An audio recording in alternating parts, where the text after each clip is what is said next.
น้อมกุมกาไวสามายังพระเจ้าแก้วเจ้าทั้งสามประการอันมีพระพุทธพระธรรมพระสงฆ์อันเป็นติเปิงอันสูงสุดของหมู่เฮาเจ้าพุทธทั้งหลายขอกราบไหว้สามายังพระมหาเถระพระเถระพระสังฆาธิการครูบาอาจารย์ตุเจ้าพระเนนจุรุจุต้นด้วยความเคารพยิ่ง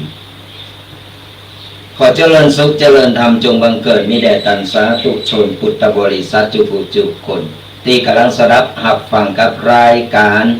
ธรรมะกำยองกับตุเจ้ายองป่าซางมากันแล้วเนอะศรัทธาญาติโยมทั้งหลายฟังอยู่ตั้งใดบางคนก็ฟังอยู่ที่บ้านหรือออกไปเก็บมาลำไยก็ไปหลายติหลายตั้งตามหน้าที่การงานของไปของมันไปสู่กันต่อไปศรัทธาญาติโยมทั้งหลายเจ้าวันนี้เอามาพบปะกับศรัทธาญาติโยมกันเป็นเจ้าวันเสาร์ที่26 กรกฎาคมคือกันเดียวก็จะสิ้นเดือนอย่างละเหลือไม่กี่วันหลังจากเข้าพรรษาไปแล้วเป็นประจำทุกๆวันเสาร์ตั้งแต่เวลา 8 โมงจนถึง 10 โมงก็จะได้มาพบปะเจอกับตุเจ้ายองป่าซางอาตมาภาพตุปีแดงหรือว่าตุปีแดงวัดประกอบก็ได้มามามาเป็นกูเป็นกิมกัสดาญาติโยมกันนำเอาปกิณกะต่างๆมามาเล่าสู่กันฟังอย่างน้อยก็เป็นกูเป็นกิมคนเฒ่าคนแก่ที่เพิ่นอยู่บ้านอยู่จ้องเฝ้าบ้านกันติดตามรับต้นกันไปหลายๆช่องทางกันศรัทธาญาติโยมทั้งหลายบ่ว่าจะเป็นทางด้านFacebookของอาตมาภาพตุปีแดงหรือว่าพระอาจารย์ประพันธ์หรือว่าจะเป็นทางช่อง YouTube ของตั้งสถานีวัดฝายหินก็ตามหรือว่าจะเป็นกลุ่มไลน์กลุ่ม Facebook กลุ่มไลน์ต่างๆทางวิทยุหลายช่องทางสมัยประเดี๋ยวมันตันสมัยฟังธรรมะได้กูตีนกูต่างเพราะว่าเราเป็นธรรมะเชิงลุกdelivery ส่งถึงบ้านก็จะได้มีการโทรศัพท์คุยกันได้บางคนก็เหงาก็งอมอยู่บ้านอยู่จ้องบ่จะยังก็ไปฟังธรรมะฟังกระตุเจ้าอย่างเดียวก็ใครรับงอมก็เปิดโอกาสให้ศรัทธาญาติโยมได้โทรมามามาตักมาตายกันในช่วงท้ายรายการจดเบอร์โทรกันเอาไว้ก่อนเนอะจดเบอร์โทรกันเอาไว้บางคนก็กำลังเข้ามาพอรายการใหม่กำลังมาฟังรายการใหม่ก็จดเบอร์โทรกันเอาไว้ก่อนจะบอกเบอร์โทรเลยเนอะเบอร์โทรศัพท์0826112245โทรมามามาตักมาตายมาเป็นกูเป็นกีมกันศรัทธาญาติโยมทั้งหลายฟังอยู่ตั้งใดเดียวได้รายการเนี่ยก็ได้รายการเราบอกแล้วเปิดสายหน้าไมค์กันแล้วเนอะก็โทรมามามาตักมาตายมาเล่าสู่กันฟังเป็นอย่างไรพองฟังอยู่ตั้งใดชัดเจนมัดชัดเจนฟังแล้วได้ขอคิดอย่างพองอย่างใดเขาก็นำไปปรับไปใจกันนำไปปรับใจกันศรัทธาญาติโยมทั้งหลายไปปรับใจไปกับชีวิตประจำวันของเราเพราะว่าในแต่ละวันเนี่ยบอกว่าอย่างมันเกิดขึ้นได้ตลอดเวลาเขาก็ได้หูเตาตันจะได้ปรับโตได้จะได้หูเกมตันเกมยังบาเดียวเนี่ยเหตุการณ์ตึงวันนี้บ่เข้าใจว่ามันอย่างล่ำเลย มันเกิดขึ้นกันในบ้านเมืองเราตั้งแต่เรื่องสีกาก็ไปละสีกาก็ไปสีกาวิภามาแหมฮะ ก็มาเดือดร้อนกันสีเพิ่นว่าสีก้ากอบในเพิ่นทำลายตุเจ้าพระเนรทำลายพระพุทธศาสนาสีก้าวิภานี่อันนี้ทำลายบ้านเมือง ดินฟ้าอากาศตอนนี้ฝนก็ตกฝนตกไปบ่พอก็น้ำท่วมก่อนอื่นก็ต้องก็เป็นกำลังใจให้กับผู้ที่ประสบภัยทางด้านน้ำท่วมที่จังหวัดน่านตอนนี้จังหวัดน่านเป็นที่อินดูเพิ่นเอาขอข่าวแล้วศรัทธาญาติโยมอีพ่ออีแม่ทั้งหลายไปช่วยเหลือได้ไปอยู่ไก่อยู่หิ้งช่วยได้ก็ช่วยกันไปเนอะช่วยเหลือกันไปยามเดือดร้อนยามขับขันอย่างนี้แหละคนไทยถึงบัดทิ้งกันเพราะว่าคนไทยหรือคนต่างประเทศบางคนเพิ่นมีน้ำใจเพิ่นหูข่าวเพิ่นก็มาช่วยเหลือซึ่งกันและกันก็ไผมีพร้อมหรือว่าไผตั้งกองทุนหรือจะเป็นอาหารสเสบียงอาหารอะไรอย่างต่างๆก็โลมกันไปนำไปช่วยเหลือกันอินดูละละอ่อนคนเฒ่าคนแก่นะบางคนก็ประสบภัยเดือดร้อนกันบ่มีตีอยู่ตีกินสารพัดสารเพก็ยังได้ก็เป็นกำลังใจเห็นนะเอาใจสู้ต่อไปเอาใจช่วยอันยังมันจะเกิดขึ้นมาแล้วเอาลบหลีกบ่ได้เอาหนีบ่ได้เอาก็ปล่อยมันไปตามที่มันเกิดขึ้นนั่นแหละสดาญาติโยมในเมื่อมันเกิดขึ้นมาแล้วมันจะกาเฮาคนเดียวมันก็เกิดขึ้นหลายตีหลายตั้งได้ผลกระทบกันตอนนี้ตั้งจังหวัดนานนี่กำลังโถมนักแล้วตอนนี้มันเริ่มไหลไปติ๊กเขาก็ติดตามข่าวไปพอข่าวไปแล้วก็เอาใจช่วยเป็นกำลังใจถ้ามีโอกาสก็อยากจะไปช่วยเหลืออยู่สระญาติโยมทั้งหลายเขาก็อยากจะไปช่วยเหลือเขาหันเปิ้นแล้วน้ำตาก็ตกกัดอกเปิ้นประสบอุทกภัยที่จังหวัดน่านนี่แหละพายุดินฟ้าอากาศมันบ่แน่บ่นอนเป็นแป้งได้ตลอดเวลาบ่มีอะไรอย่างเต็งแต่แน่นอนเมื่อสมดังคำพระสัมมาสัมพุทธเจ้าเพิ่นได้ว่าเอาไว้เพิ่นได้ตรัสเอาไว้สดาญาติโยมตั้งไว้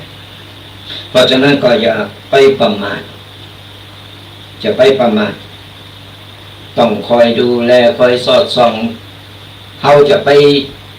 ฟังวางอกวางใจว่าบ้านเฮาบ่เป็นหยังมันบ่แน่บ่นอนดินฟ้าอากาศถึงวันบางทีก็ลมบางทีก็ฝนบางทีก็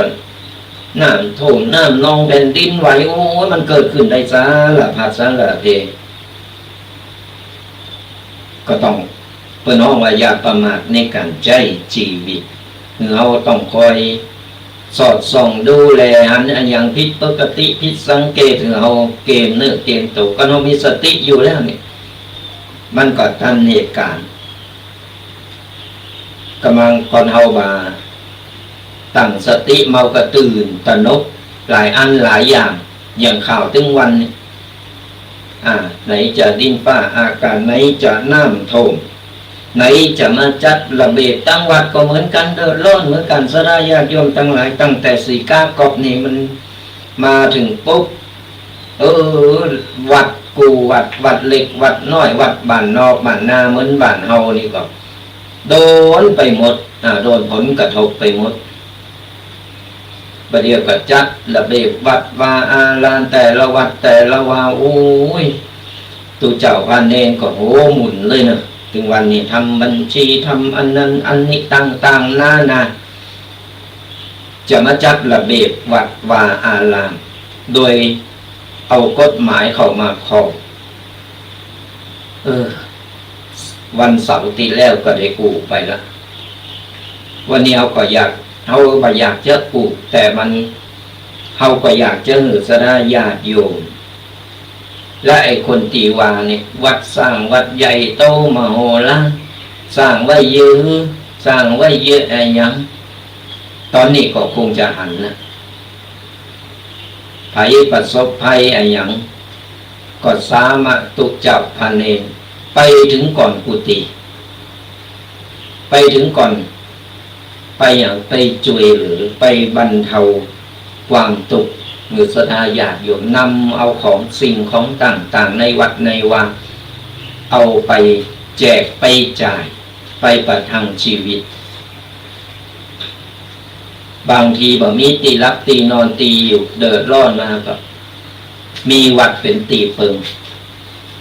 มาคอยดูแลมาคอยนอนมาอาศัยพักนอนอยู่ในวัดในวาเป็นตีเปิงนี่แหละคือคำตอบให้ตีวาต่างๆนานากวัดกวา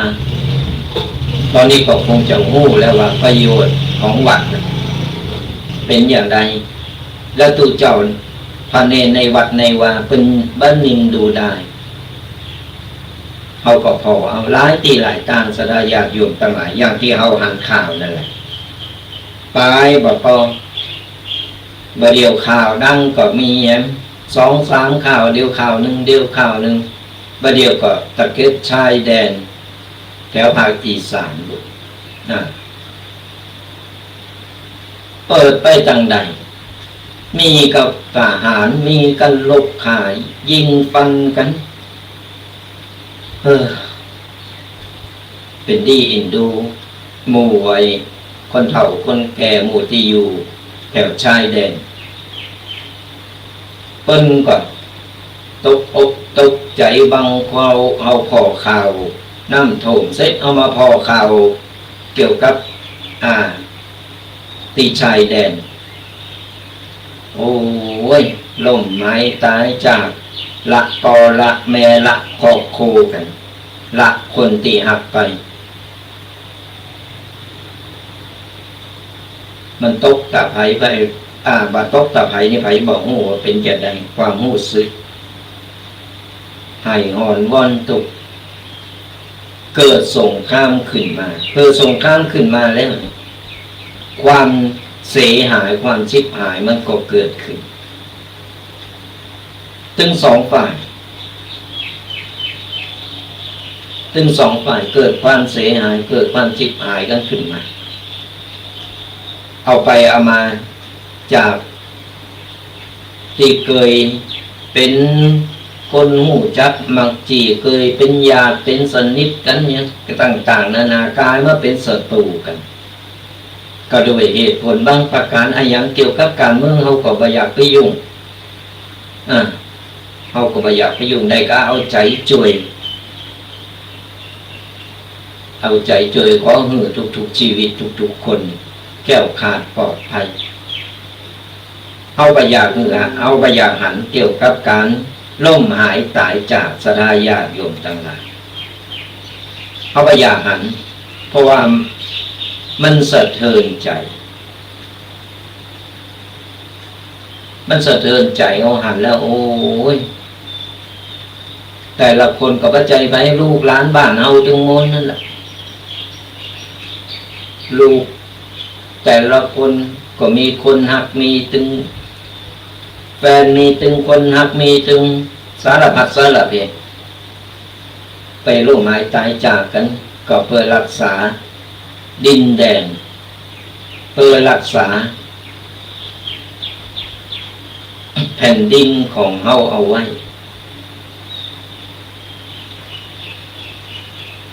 แต่ก่อนนั้นแหละอย่างที่ว่าไปว่ามันก็เกิดการล่มหายตายจากกันไปเนี่ยศรัทธาญาติโยมทั้งหลายถึงบอกว่ามันเกิดอะไรอย่างขึ้นถึงวันนี้บ้านเมืองเฮาบึดเริงหนึ่งไหนจะอุทกภัยไหนจะตั้งชายแดนปลายบ่พอนี่ศรัทธาญาติโยมทั้งหลายตั้งบ้านเฮานี่ก็เหมือนกันเดือดร้อนอะไรอย่างลำไยมันก็ถูก ร้อยอันปัญญาลำไยก็โอ้ย แก่นเมล็ดเมล็ดราคามันบ่เหมือนกันลำไยลำไยนี่งามงามลำแต่ราคานี่มันบ่งามโตย พอหันแล้วก็โอ้ยอินดูเจ้าสวยออมป๊อกออมปล่อยดูแลอย่างดิบอย่างดีเพื่อนี้เพื่อขายออกมาผลผลิตออกมาราคาบัดดีราคาตกบางคนก็ฟันควางก็มีหันในคลิปแต่ว่านี่อาตมาภาพก็ช่วยหรือสระญาติโยมข้างวัดข้างวานี่แหละเฮาก็เข้าใจว่าคนร่ำคนรวยเฮามีตรงมีตั้งอะไรอย่างหรอกแต่เฮาก็อยากจะช่วยเหลือเพิ่นเฮาหันเพิ่นละอินดูช่วยอุดหนุนช่วยซื้อน้ำใยเพิ่นส่งไปให้ญาติโยมตะพุทธทางกรุงเทพไปทางภาคกลางไปทางปุ่นอีสานส่งไปให้คนรู้จักพอมันจะได้ระบายอย่างน้อยเพิ่นสะอาดสระญาติโยมเพิ่นก็จะได้มีกำลังใจเขาก็ช่วยได้แต่เขาก็บอกว่าจะเยี่ยอย่างมือจะเอาไประบายที่ไหนก็จำเป็นเก็บหอมรอมริดได้เงินมาหน่อยก็อุดหนุนเพิ่นเพื่อเป็นกำลังใจเพิ่นแล้วเขาก็ส่งไปบางพุทธตั้งไต่ตั้งกรุงเทพตั้งภาคอีสานเพิ่นก็บอกต้องส่งมาเนอะตั้งเพจก็มีบ่เป็นหยังช่วยเหลือกัน ช่วยกันแหละก็ช่วยกันไปพอเศรษฐกิจมันเป็นอย่างบ้านเมืองก็เดือดร้อนทำใจกันเนอะสระญาติโยมทั้งหลายคือกำลังใจโตเก่านั่นแหละดีที่สุดพยายามคือกำลังใจโตเก่าก่อนเฮาท้อเฮาอ่อนอกอ่อนใจมันก็อย่างว่านั่นแหละมันจะทำบั่นทอนจิตใจบั่นทอนร่างกายของเฮาไปเพราะว่าจิตใจของเฮานี่สำคัญที่สุดก็เรามีกำลังใจมันเป็นยังล้มแล้วลุกใหม่ปีนี้มันอาจบ่ดีปีหน้ามันอาจจะดีขึ้นมาแล้วต่อไปมันอาจจะมีอย่างดีขึ้นมาก็ได้พอพระอาทิตย์นี่ไม่ใช่ตุจำนะพอดวงตะวันเอาเนี่ยมันตกได้มันก็ขึ้นมาได้เหมือนกันถึงเวลามันตกมันมือไปโชว์กันนะพอถึงเวลามันก็มาหืดแสงสว่างเอาได้เหมือนกันมันก็ต้องวนเวียนกันอย่างที่หมุนเวียนเปลี่ยนไปสระญาติโยมต่างหลายคือกำลังใจโตกำท่อได้เอาเหนื่อยเอาท่อเอาผักสักกำหนึ่งลุกขึ้นสู่ใหม่และก้าวเดินต่อไปคือกำลังใจโตเก่าคือกำลังใจขอบโคมันบ่มีไผล่มอยู่ตลอดเวลาแล้วบ่มีไผลุงอยู่ตลอดเวลากูสิ่งกูอย่างเราถือว่าเป็นบทเรียนถือว่าเป็นประสบการณ์เราได้เห็นหูพอต่อไปเราก็จะได้เกณฑ์หัดได้ว่าแต่ละอย่างเหตุการณ์เนี่ยยังแต่ละอย่างถึงบอกว่าสระญาติโยมฟังธรรมะไปเอาเป็นกูเป็นกีฟังธรรมะไปอย่างน้อยเราก็ได้หูข่าวหูข่าวนี่จะได้เกณฑ์เนื้อเกณฑ์ตัวได้แล้วก็เรามีธรรมะคอยส่องตางสว่างหรือเรา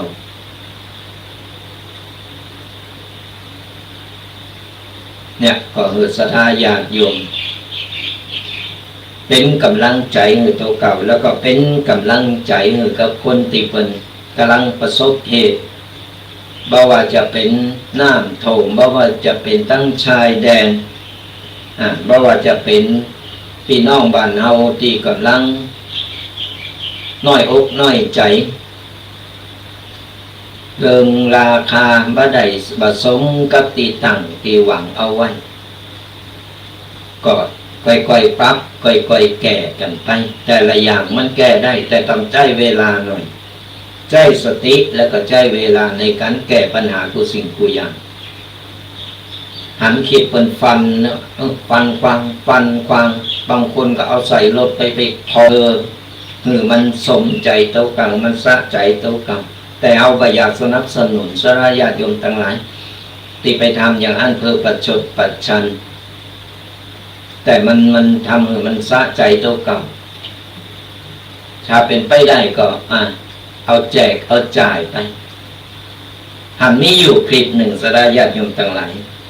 เปิ้นว่าเปิ้นเอาลำไยนี่ไปแขวนใส่ถุงแขวนตีโห่บางคนก็ไปวางกลางตามถนนหน้าบ้านนั่นแล้วก็เขียนก็ว่าฟรีแจกฟรีแบ่งปันกันโอ้สนับสนุนเนอะอย่างนี้นะเพราะบุญเอาก่อได้บุญเอาก่อได้เราก็ได้ช่วยเหลือจากคนที่เปิ้นอยากเปิ้นไม่ได้กินเปิ้นได้กินเปิ้นบางคนเปิ้นก็บ่ไม่สนแต่เปิ้นอยากกินเปิ้นบ่มีตังค์เปิ้นก็ได้หยิบเอาไปกินไปการแบ่งปันกัน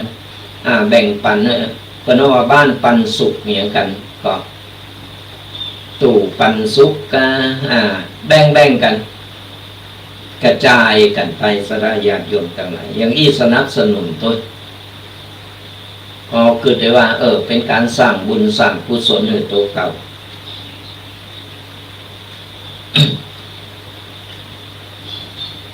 สุมาอภัยสระญาติโยมทั้งหลายเสียงแหบเสียงแห่งไปโดนฝนเหมือนกันตอนนี้ก็2-3 วันติดกันให้ออกบิณฑบาตก็บ่ได้ดีอย่างเดียวยังเก็บเอาอาหารญี่ปุ่นไม่หน่อยก็เอาลูกเนนกินประทังไปเอาไปโรงเรียน กินอาหารญี่ปุ่นไปก่อนเจ้าว่าแจ้งมากับลงบักหมูจะไปอย่างไรเลยงดสายการบินนี่งดสายการบินโชว์ข่าวมีเจ้านี่ยังแควนหน่อยมันตกกลางคืนแต่คืนนี่ตกมาแต่ตอนแรงแล้วมาถึงก็จะดึกดื่นก่อนคืนก็จะหยุดตอนเจ้านี่ยังอ่อยมอแม่หน่อยก็เป็นอย่างอดเอาไปเอาลูกปลาลูกเนนออกไปบิณฑบาตก่อนมาก็กินกับอาหารญี่ปุ่น หน้าก็จะเป็นญี่ปุ่นอยู่นะก็อดเอาอย่างก็ตามค่อยๆแก้ปัญหากันไปสระญาติโยมฟังอยู่ตั้งใดหรือว่ากำลังเข้ามาฟังรายการใหม่บางคนก็เจ็บลำไยไปตัวก็ฟังกันไปเอาธรรมะเป็นกูเป็นกีนกันบางคนก็อยู่บ้านเฝ้าลูกเฝ้าหลานกันก็ติดตามนำตัวกันไปเนอะเป็นกำลังอกกำลังใจกันทุกวันเสาร์ฟังธรรมะแบบสบายจะไปเขตจะไปซีเลตฟังธรรมะสบายสไตล์ตุกปีแดงวัดบักกอกก็มาทุกวันเสาร์มาเป็นครูเป็นกีมกันก่อนบ่มีกิจนิมนต์บ่มีธุระตั้งใดเฮาก็มาเป็นครูเป็นกีมกัน2 ชั่วโมงเต็มเริ่มตั้งแต่เวลา 8 โมงจนถึง 10 โมงก็กูกันไปไข่โหกันไปได้ขอคิดได้กติทำกันไปติดตามกันไปเนอะไปพอตั้งช่อง YouTube หรือว่ากดหรือว่ากลุ่มไลน์ต่างๆหรือว่าทาง Facebook ก็กดไลค์กดแชร์กดติดตามกันไปเขาไม่ได้มาเอาคอนเทนต์ไม่ได้มาเอายอดวิวยอดอะไรต่างๆเขาไม่ได้ไปหวังตรงนั้นแต่ว่ากดไลค์กดแชร์ก็เพราะว่าอยากสระญาติโยมเป็นการเผยแผ่ธรรมะไปในตัวจากคนที่เพิ่นบ่เคยได้ยินบ่เคยฟังบ่เคยฮู้เพิ่นก็ได้ฮู้ได้หันได้ยินแล้วก็เพิ่นนำเอาข้อคิดต่างๆนำไปปรับใช้ในชีวิตเฮาก็ได้บุญได้กุศลกับเพิ่นเฮาอันเนี้ยเป็นการหือธรรมะการหือธรรมะนี่ถือว่าสุดยอดของการหือทานสุดยอดของการทำบุญ จากคนที่เปิ้นกำลังน้อยอกน้อยใจกำลังตุกใจตั้งออกบ่ได้เปิ้นได้ฟังธรรมะที่เอากดไลค์กดแชร์ไปเปิ้นก็ได้ข้อคิดต่างๆนี่เฮาก็ได้บุญได้กุศลไปก็ฝากกดไลค์กดแชร์กดติดตามกันไปจดเบอร์โทรกันเอาไว้แห่งกรรมหนึ่งจะในช่วงท้ายรายการเราจะมาเปิดสายนามัยสระญาติโยมได้โทรมามาฟังอยู่ตั้งใดเก็บลำไยอยู่ก็อากาศเป็นอย่างไรฝนตกก็หรือมีอะไรอย่างใดก็โทรกันเข้ามาได้ในช่วงท้ายรายการตอนเปิดสายนามัยก็โทรกันเข้ามาแต่ตอนนี้ยังไม่ต้องโทรมาเถอะเนอะจดเอาหมายเลขโทรศัพท์สายหน้าไมค์กันเอาไว้ก่อนเนอะจะโทรหนึ่งกำหนึ่งจดเนอะ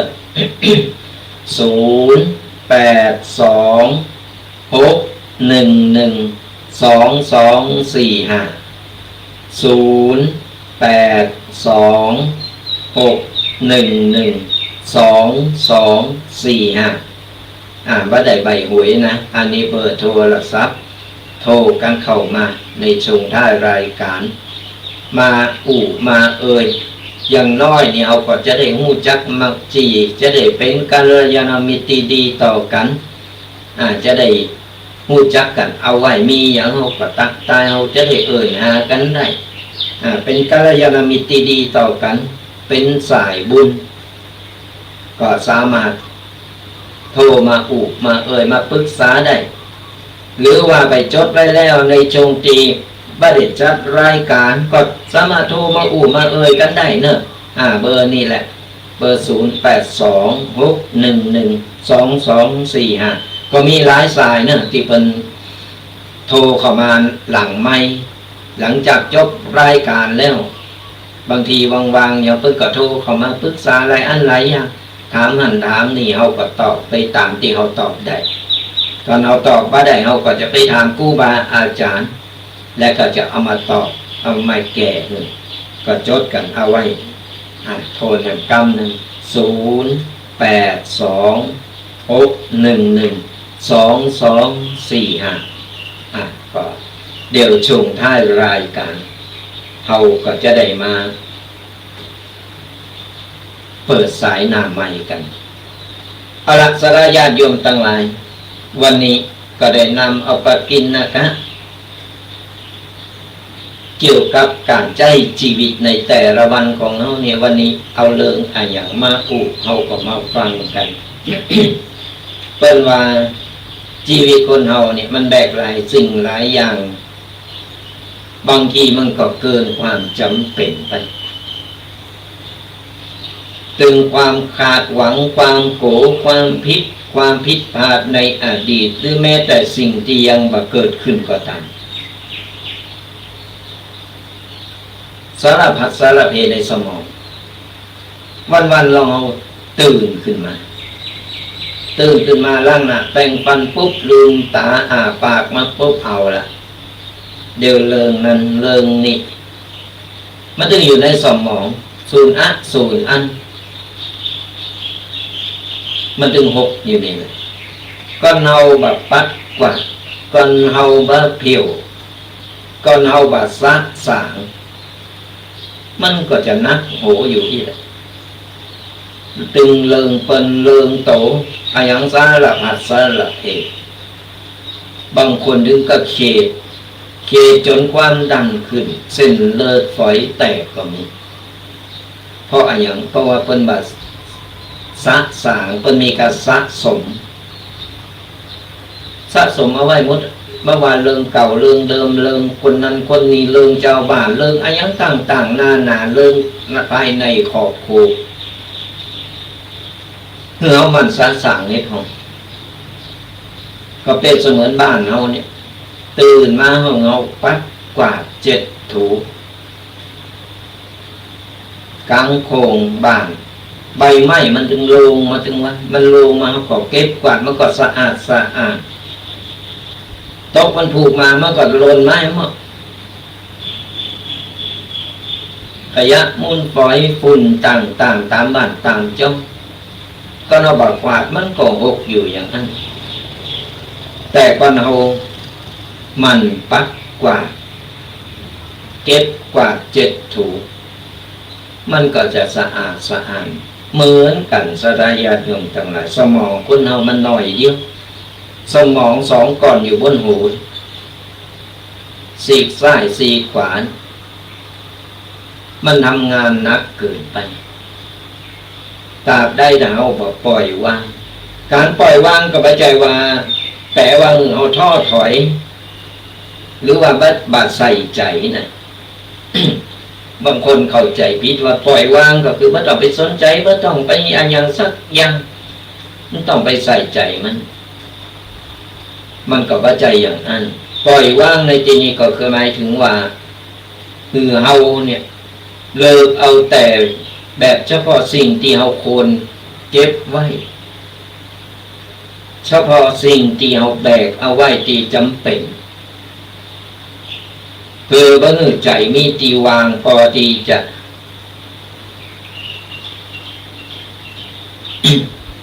คือเฮาเนี่ยแบกเอาเฉพาะที่จำเป็นของเฮาบ่ต้องหู้กูเลยแบกกูสิ่งกูอย่างไว้ในอกในใจเมื่อก่อนนะแล้วช่องวางในสมองเขามันแบบนี้เลย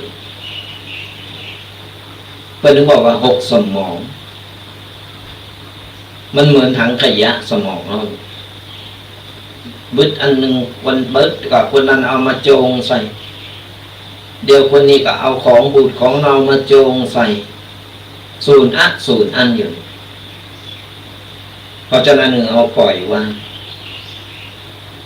งเลิกในสิ่งที่ดีสิ่งที่จำเป็นไว้ในสมองก็พอละคือสมองเรามีช่องวางเอาไว้หับสิ่งดีๆอย่างอื่นดีกว่าคือเอาปล่อยวางอย่างไรจะแยกออกมามีเอาปงหรือปล่อยวางภาระเนี่ย5อย่างด้วยกันสลายญาติโยมทั้งหลายอย่างที่หนึ่งก็คือเอาปล่อยวางจากความคาดหวังของคนอื่นหรือทำอย่างบางอย่างเพื่อคนอื่นพอใจบ่ว่าจะเป็นพ่อแม่เจ้านายเปิ้นฝูงหรือแม้กระทั่งสังคมโดยรวมแต่ความจริงแล้วเฮาก็สามารถไปควบคุมใจไผได้ทั้งหมดเราทำดีที่สุดเท่าที่เราทำไหวและวางลงความพึงพอใจของคนอื่นบ่ใจภาระที่เราจะต้องรับผิดชอบทั้งหมด ก็หมายความว่าบ่ว่าเราจะทำงานที่ไหนยิงเอาไปทำงานเพื่อประชาชนเพื่อครอบครัวหรือเพื่อส่วนรวมเรามีความสามารถต่อใดเราก็สามารถทำได้เท่าที่เราทำไว้ไม่ต้องไปทำเอาอกเอาใจคือเปิ้นถูกอกถูกใจต่างๆนาโกนายติโกนายวาโกนายอย่างอันอย่างอีกแล้วตัวเก่าเขตแล้วก็บังคับตัวเก่าต้องทำมือใดอย่างอันเปิดตีมือนายได้พอใจได้ถูกอกถูกใจมันเกินกำลังมันเกินความสามารถเท่าไหร่ก็เกินกำลังเกินความสามารถไปแล้วเนี่ยไผเป็นตุกเฮานี่แหละตุกตึงกายตึงใจถึงบอกว่าเราปล่อยวางให้พอเฮาทำได้เท่าที่เฮาทำก็มันเกินความสามารถไปแล้วมันสุดความสามารถแล้วเขาก็ช่วยอย่างไม่ได้เขาก็ได้เท่าเอียดมันสุดนะเขาก็แบบเป็นตุกสลายญาติโยมต่างๆเขาก็แบบฟื้นโตเก่ามันต้องไปโกหรอกแบบเพิ่นจะหักจะชอบเพิ่นจะจังเพิ่นจะถูกอกถูกใจจิตใจของเรามันเหมือนกันบางคนเพิ่นก็ชอบบางคนเพิ่นก็บ้านชอบบางคนก็ซุยโอ้เก่งเนาะทำงานดีเนาะโอ้ยเอาอกถูกใจ มันหลายอันหลายอย่างตีแน่ๆเฮาบ่ฮู้หรอกจิตใจเพิ่นคิดอะไรอย่างใดเฮาทำตามหน้าที่ของเฮาทำตามความสามารถของเฮาพอแล้วก็มันเกินกำลังไปเฮาก็บอกทำบ่ได้มันบ่ไหวเฮาบ่มีความรู้จังก็ปล่อยคนอื่นเพิ่นทำเขาบ่ใจเฮาคนเดียวหมดอายังก่อกูอย่างเดียวนั่นมันก็จะเป็นตุกอันนี้ข้อที่หนึ่งสราญาติโยมทั้งหลายข้อที่สองปล่อยวางอดีตที่แก้ไขไม่ได้อดีตอาจจะเต็มไปด้วยความเสียใจความผิดพลาดหรือเรื่องที่เราอยากจะย้อนเวลากลับไปแก่แต่ความจริงคือเราเป็นอดีตไม่ได้แม้แต่นิดเดียวก็ตามการจมอยู่กับอดีตคือการเผาใจตัวเองเหมือนเผาใจตัวเก่าไปถึงวันคือเอาเพนหูจากมันและก็วางลงปล่อยให้เป็นปล่อยให้เป็นแค่บทเล่นแต่ว่าใจว่าเป็นท่านหลักก็หมายความว่าอดีตที่ผ่านมาบ่ว่าจะเรื่องง่ายเรื่องดีอะไรอย่างก็ตามมันฝังอกฝังใจอยู่เก็บมาเป็นกำกึดมาเป็นผมด้อยตัวเก่าความผิดพลาดที่เคยผิดพลาดมาโอ้ยเคยผิดพลาดมานึกอยู่ฮะบ่มีวันลืมมันก็ฝังอกฝังใจอยู่ก็เป็นกำกึดไปเกิดมากลายเป็นซึมเศร้าไปฝังใจอยู่กับอดีตก็ถึงบอกว่าพระสัมมาสัมพุทธเจ้าเป็นนึงได้บอกว่าเฮาเนี่ยเอาปัจจุบันเป็นตีตั้งในขณะนี้ในช่วงนี้ขณะนี้เฮาเป็นอย่างไรอนาคตเฮาหวังได้แต่ไปขาดหวังเกินไปอนาคตมันคือความฝันอดีตมันผ่านไปแล้วก็คือมันผ่านไปแล้วมันย้อนเวลาไปเหมือนนาฬิกาที่เขาหมุนเข็มถอยหลังนะมันย้อนเวลาไม่ได้ย้อนเข็มนาฬิกาได้แต่ย้อนเวลาไม่ได้ความจริงมันก็คือความจริงสลายญาติโยมทั้งหลายมันผ่านไปแล้วเราปล่อยวางไปปลงไปเรื่องดีเรื่องที่ประทับใจเรื่องไหนดีเขาก็แบ่งโซนที่ว่าสิ่งที่ดีเขาก็เก็บไว้เอาเป็นความภาคภูมิใจเป็นความปลื้มใจมันจะเป็นกำลังใจให้เราก็ถึงบอกว่าสมองของเราเนี่ยเลิกเอาสิ่งดีๆเอาไว้ในสมองเพราะจะเป็นสิ่งที่เตือนใจเราได้เตือนใจของเราเนี่ยมีกำลังอกกำลังใจนึกถึงแล้วก็ยิ้มด้วยความปลื้มปีติอย่างการไปทำบุญเอาไปทำบุญโอ้ได้ไปถวายเต้นเขาภาษามาไปหล่อเต้นเองเสร็จแล้วก็นำไปถวายเองโอ้มีความปลื้มปีตินึกถึงเมื่อใดก็นึกถึงบุญเมื่อใดก็ยิ้มนี่เป็นเพราะว่าความปลื้มในความดีที่เราได้สั่งได้ทำเอาไว้อันใดบดีอันใดที่มันหกสมองเอาโลกไปสะสางไปสะสมเอาแต่สิ่งดีๆไว้ในสมองพออย่างน้อยเขาขึ้นมาเขามีกำลังใจเหมือนกันก็ถึงบอกว่าอดีตมันย้อนไปแก้ไขไม่ได้เพราะว่าจะเป็นความผิดพลาดเพราะว่าจะเป็นความตีมันข้างคาใจอยู่มันแก้ไขไม่ได้แต่เอาปัจจุบันของเราสามารถทำปัจจุบันให้ดีที่สุดเอาผิดพลาดเรื่องอย่างไปที่อดีตแต่ตอนนี้เราย้อนมาเราลองมาพอว่าปัจจุบันนี้เราพร้อมที่จะทำสิ่งดีๆแก้ไขตรงนั้นได้ก่อนในวันนี้แต่ปัจจัยย้อนอดีตไปแก้ไขตอนนั้นทำอันนี้ดีที่สุด ทำที่เราทำได้เขาถือว่าที่ผ่านมามันผิดพลาดก็เป็นบทเรียนของเราก็มาแก้ไขว่าเขาเคยทำอย่างนี้แล้วมันผิดพลาดเขาบ่ทำแล้วเขาตั้งหน้าตั้งตาทำใหม่สร้างใหม่ทำใหม่นี่เป็นห้องว่าเอาปัจจุบันคือเอามองในปัจจุบันอยู่ณปัจจุบันณบัดนี้เดี๋ยวนี้อนาคตจะเกิดอะไรยังขึ้นเขาก็บอกฮู้เขายังบอกฮู้เลยว่าวันพุธวันฮือจะเป็นอย่างใดจะเกิดอะไรยังขึ้นเขาเอาในวันนี้ของเขาเนี่ยดี และอดีตเขาก็มาแก้ไขในวันนี้เลยว่าเขาผิดพลาดไปเลยสิเป็นบทเรียนเขาก็เอาบทเรียนที่เขาผิดพลาดนั่นมาแก้ไขในวันนี้ว่าต่อไปเขาจะปฏิบัติละนี่ก็จึงบอกว่าข้อที่ 2ปล่อยวางอดีตที่แก้ไขบ่ได้และเอามาเติมเต็มเอาในปัจจุบันของเขาในข้อที่ 2มาข้อที่ 3สลายญาติโยมทั้งหลาย แปลว่าปล่อยวางความคิดลบในใจของเราบ่ว่าจะเป็น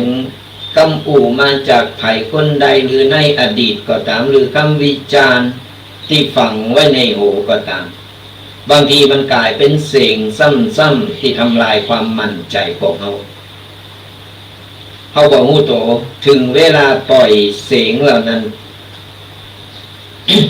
คือเขาปล่อยเสียงเหมือนนั้น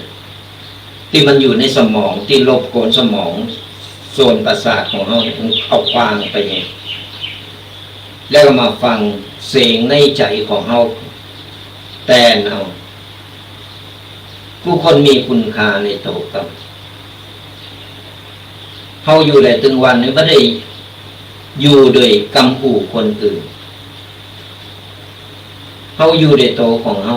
เพราะฉะนั้นจะเอากำขู่คนนั้นคนนี้มาเป็นบรรทัดฐานจะมาเป็นโตที่ชี้วัดโจกจะตาของเขามันไม่ได้โตเขาก็คือคนโตของเขาเองกำอูคนอื่นนะมันต้องไปใส่ใจมันฟังได้มันต้องเก็บใส่ใจบางคนก็สรรเสริญเยินยอเขารับหลังก็ไปมันยังบางคนก็ดูถูกเขาดุด่าว่ากล่าวดูถูกเขาว่าเขาเสียหาย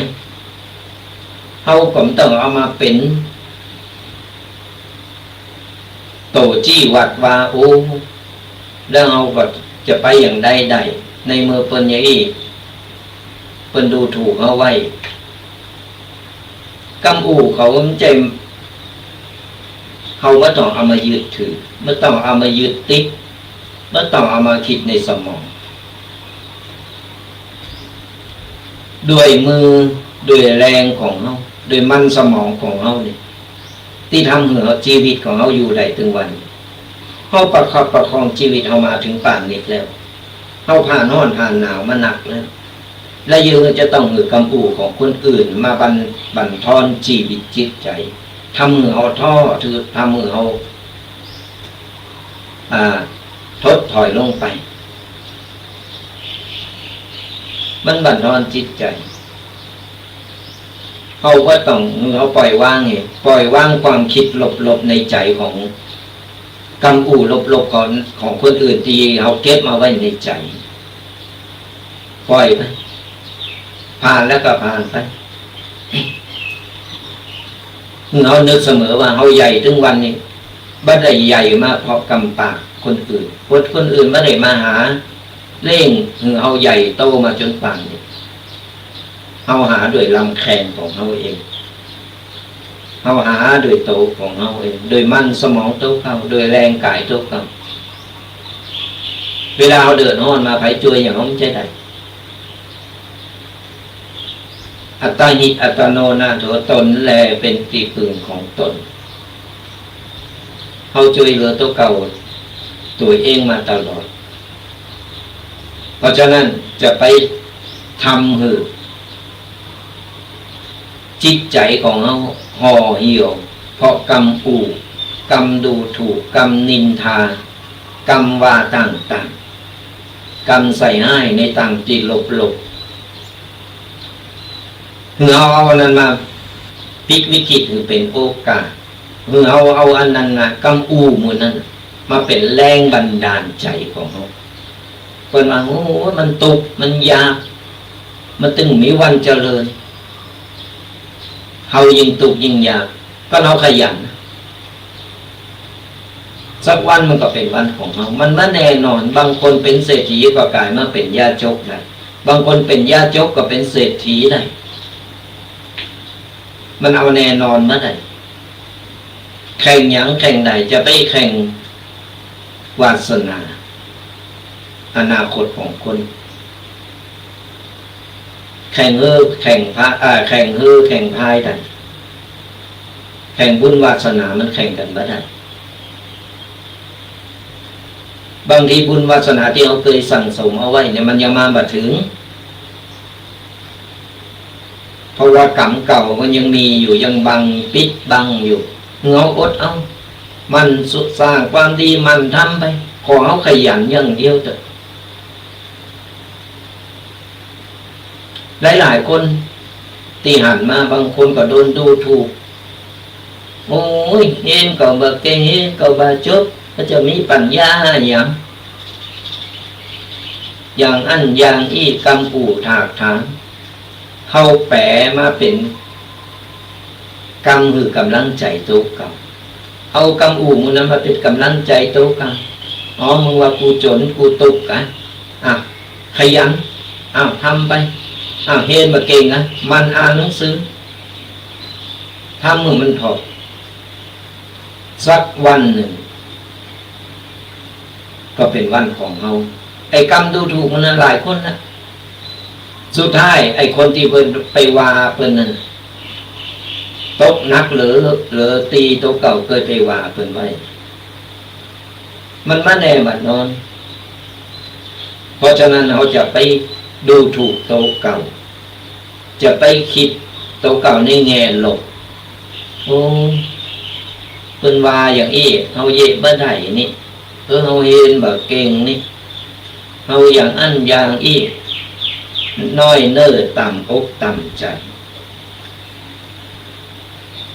เพิ่นว่าบ่มีกำลังใจโตเก่าก็เราฮึดสู้ขึ้นมาความขยันความอดทนนั้นใจสติปัญญาที่เรามีอยู่ถึงบอกว่าคนกู้คนไม่ว่าจะเป็นคนพิการไม่ว่าจะเป็นคนเฒ่าคนแก่เราอ่อนเล็กเราอ่อนน้อยเราอ่อนหนุ่มเนี่ยได้กระทั่งกู้คนเกิดมามีกาในโตเก่าเสมอเพียงแต่ว่าเราจะใจคุณค่าในโตของเราเนี่ยคือถูกก่อนเรากล้าที่จะเอาความสามารถของเราเนี่ยเอาคุณค่าในโตของเราออกมาใจก่อนก็เรากล้าไม่ต้องโกง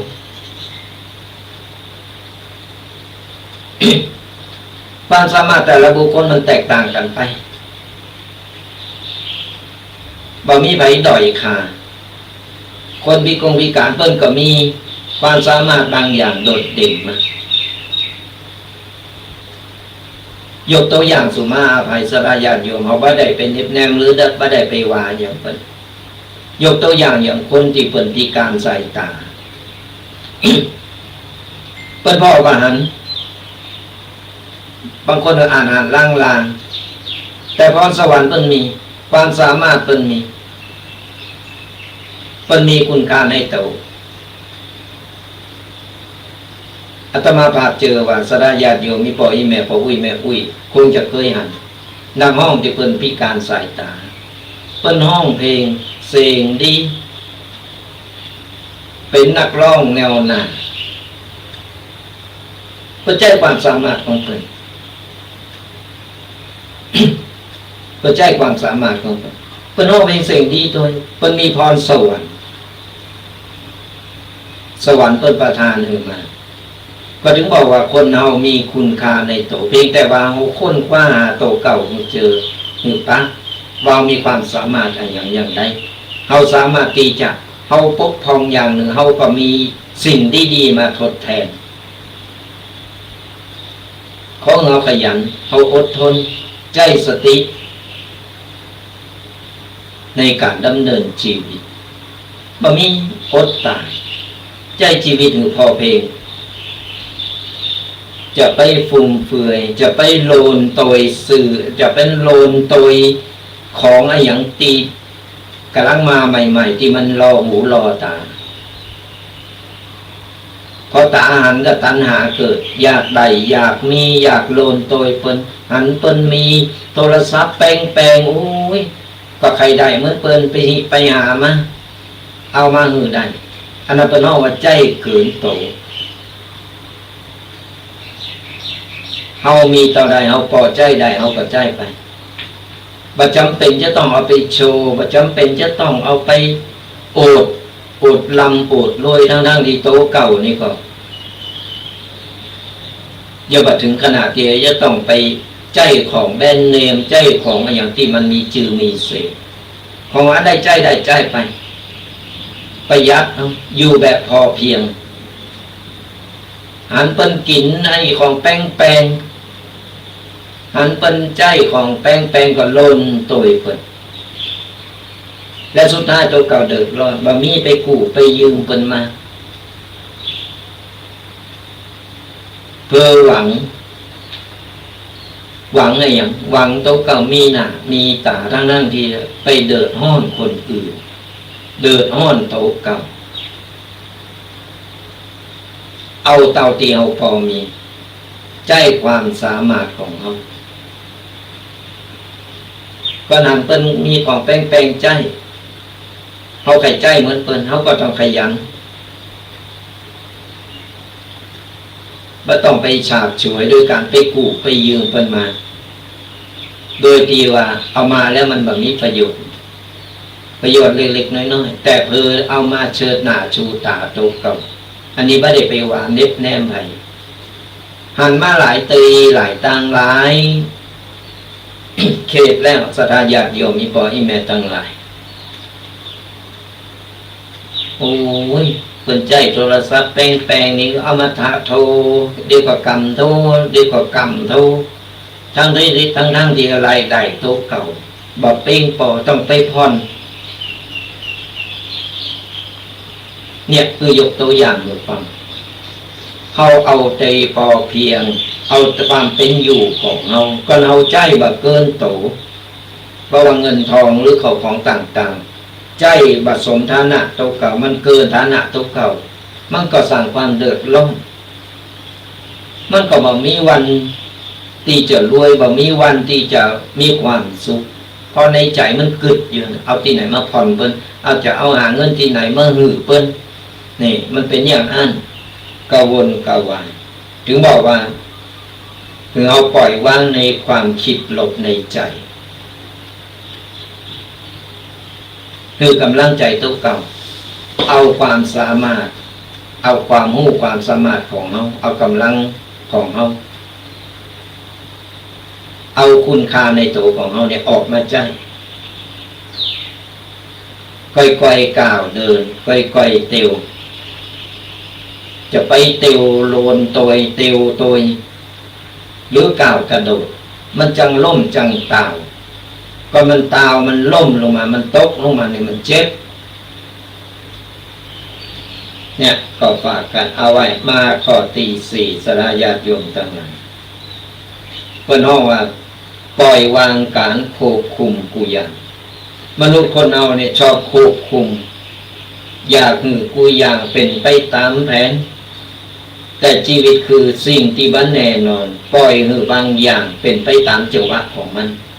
บ่ต้องไปจัดการอะไรอย่างกูสิ่งกูอย่างมันเป๊ะบางครั้งความวุ่นวายก็จะพาเอาเนี่ยพบกับสิ่ง สิ่งที่บ่ขาดจิตหมายความว่าการเมืองไม่ต้องไปบงการชีวิตโตเก่าหรือคนอื่นเราปล่อยวางการควบคุมบางครั้งเนี่ยมันไม่ได้ดังใจโตเก่า เอากึดอย่างนี้มันแบบเป็นนั่งหันการเร่งลูกยกตัวอย่างการเร่งลูกจะต้องอย่างอี้นะจะต้องอย่างอั้นนะจะต้องเป๊ะเป๊ะเป๊ะเป๊ะตามนะมันกึดได้แต่มันทำได้ยากเขาจะไปบังคับเขาจะไปขู่เข็นเขาจะไปบงการชีวิตคนอื่นมันยากจะหือมันตามที่เขากึดตามที่เขาคิดกูสิ่งกูอย่างมันเป็นไปไม่ได้ถึงบอกว่ามันแบบมีอะไรอย่างเต็งแต้แน่นอนจะไปคาดหวังในอย่างมันหนักจะไปควบคุมเกินไปเพราะว่าตัวเขาเองก็ตามหรือว่าคนในครอบครัวก็ตามเงาเดินสายกลางจะไปตึงเป๊ะเป๊ะเป๊ะจะไปอ่อนล่ำเอาสายกลางพอดีแล้วมันจะมีจังหวะของชีวิตของแผ่มันไปเองจังหวะชีวิตของแต่ละคนบ่เหมือนกันมันจะเป็นไปตามแผนของจังหวะชีวิตก็จะเวในก็ตามกรรมที่ตัวเก่าได้สั่งได้ทำมานั่นกรรมก็คือการกระทำเขาทำกี่ภพกี่ชาติมาเขาเกิดมาจากแล้วเขาเกิดเป็นอย่างเขาเกิดมาเขาเคยสั่งกรรมมาอย่างไว้มันก็โตมาเขาก็มาใจกรรมนั่นแหละกรรมก็คือการกระทำนั่นแหละที่เขาได้สั่งได้ทำเอาไว้หลายภพหลายชาติเวียนว่ายตายเกิดมามันก็ไปตามจังหวะของมันก็ต้องจังหวะของชีวิตมันเป็นไปตามนั้นมันแบบเป็นไปตามที่เราคาดหวังแบบเป็นไปตามที่เราได้กำหนดกฎเกณฑ์เอาไว้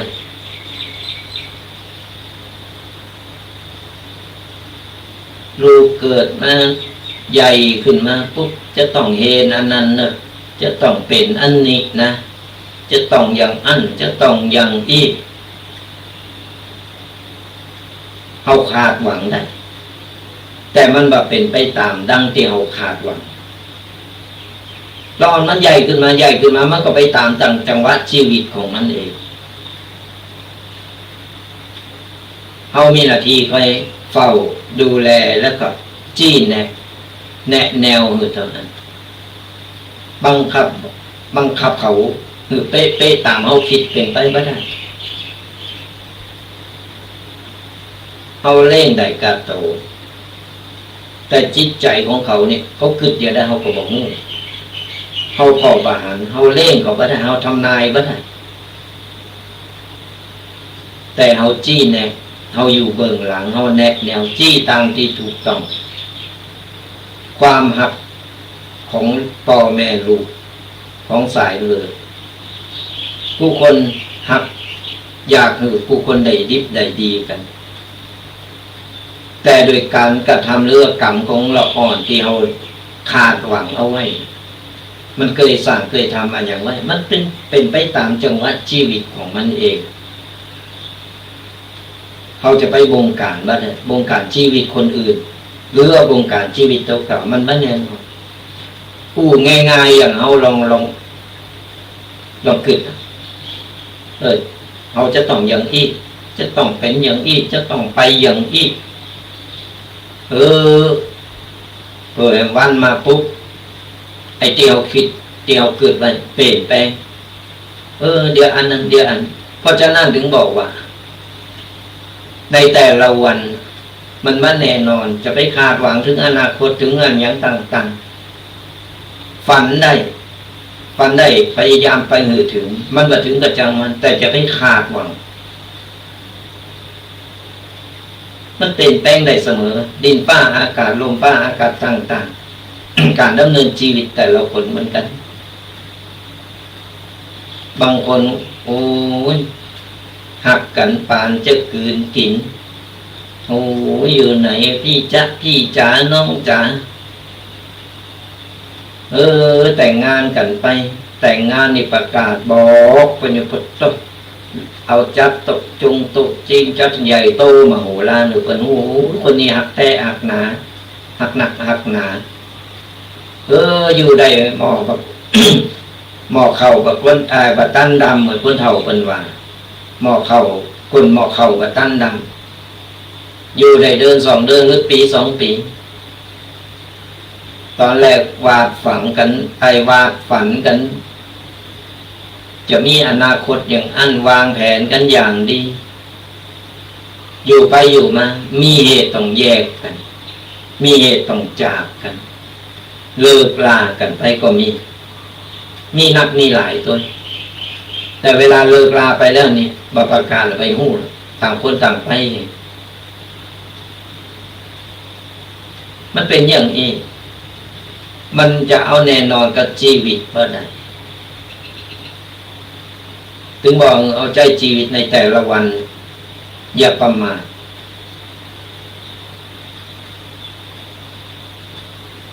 เพราะอนาคต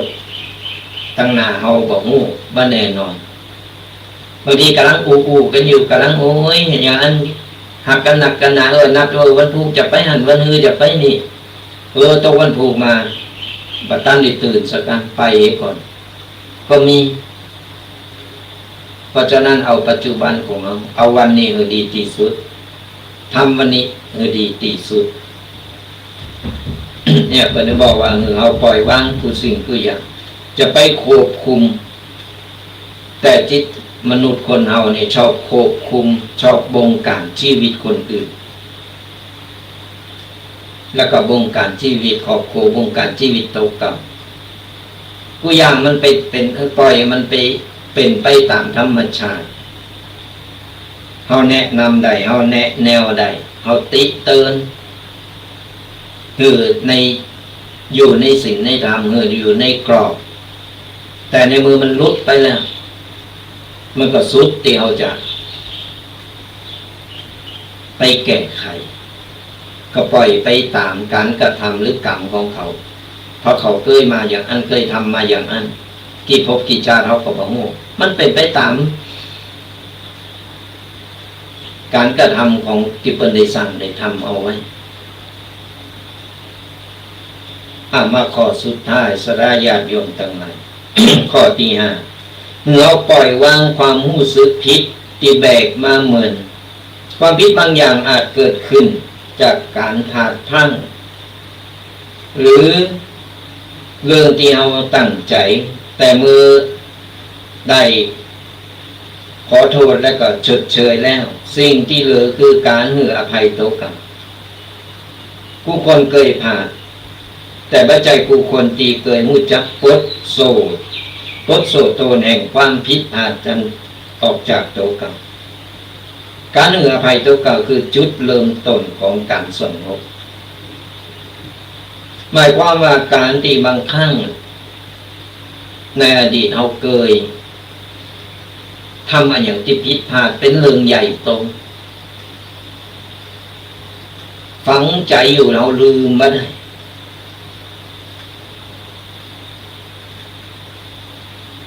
เราทำโดยความพลาดพลั้งหรือว่าผิดพลาดโดยไม่ได้ตั้งใจเราทำไปแล้วเราขอโทษแต่มันก็ยังคาใจอยู่มันเป็นเหมือนโซ่ตรที่คอยผูกมัดเอาไว้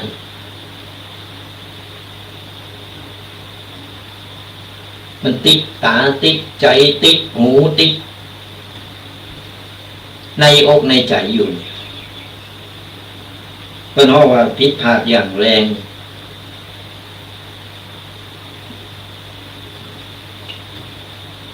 ขอโทษก็แล้วแก้ไขยังก็แล้วแต่มันยังติดอกติดใจอันนี้เพิ่นฮ้องว่าเป็นแผลในใจผู้คนเคยมีผู้คนเคยผิดพลาดอาตมาภาพเหมือนกันตอนเป็นเราอ่อนน้อยนี่ตอนนั้นตัวน้อยจำติดอกติดใจอยู่ตลอดเวลา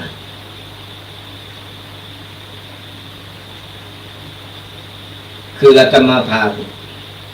กำลังซนตัวน้อยตอนนั้นกำลัง7-8 ขวบยังจำอยู่ตลอดเวลาเกิดมาในชีวิตบ่เคยฆ่าสัตว์แต่มีวันนั้น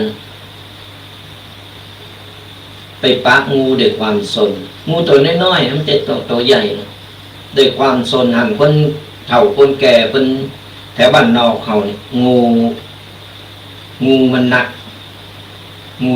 หลายแล้วเป็นกินกันแต่อันมาพาก็หันเป็นอยู่ในหูในตาอยู่ตลอดเลยนะจำเอาพาเปิ้นมาเวลาเปิ้นไปบุกงูอย่างใดอย่างนั้นอาตมาพาวันนั้นไปปักงูใส่ไปปักงูปุ๊บตัวน้อยก็เป๋เอาไม้บุกตายคามือแต่ดีมันเป็นงูตัวน้อยตายเรียบร้อยเสร็จเอางูมาแขวนคอนี่ตอนน้อยนะกำลัง7-8 ขวบเอางูมาเอาเจือกมัดคอมันเอาไปห้อยกับไม้แล้วก็เอามีดน้อยมากีต้องงูอย่างเขาก็บ่รู้จักหรอกกีต้องมันแล้วก็เห็นแบบคนใหญ่กีต้องมาเรียบแล้วก็ดึงเอาใส่เอาอย่างมันออกมาโอ้ยสดาญาติโยมทั้งหลายเพื่อเป็นตายแล้วดึงเอาใส่เอาอย่างเป็นออกมาเรียบร้อยเสร็จก็ไม่ได้เอาไปไหนเอาไปวางนี่ได้ทำแล้วเพราะว่าอย่างเห็นแบบคนเฒ่าคนใหญ่เป็นเย็บเป็นทำเอาไปวางตั้งแต่หันมาหู้สึกผิด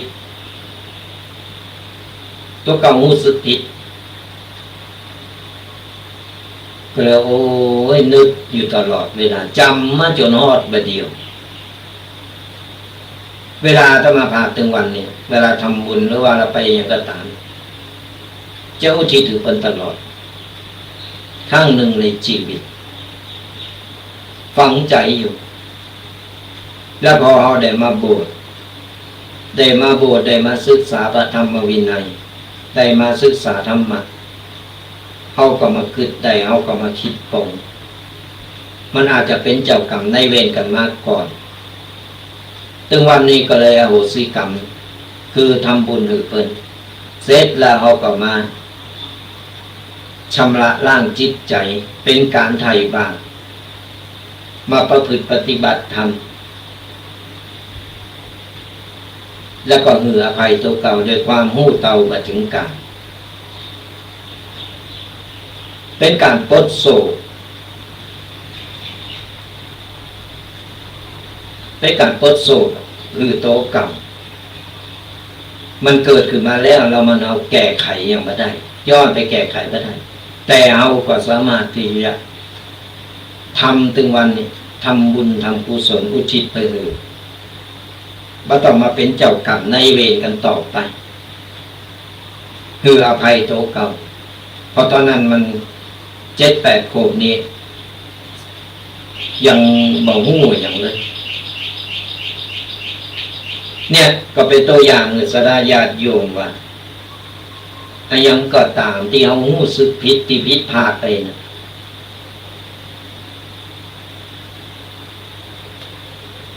กูคนมันเคยผิดพลาดกันมา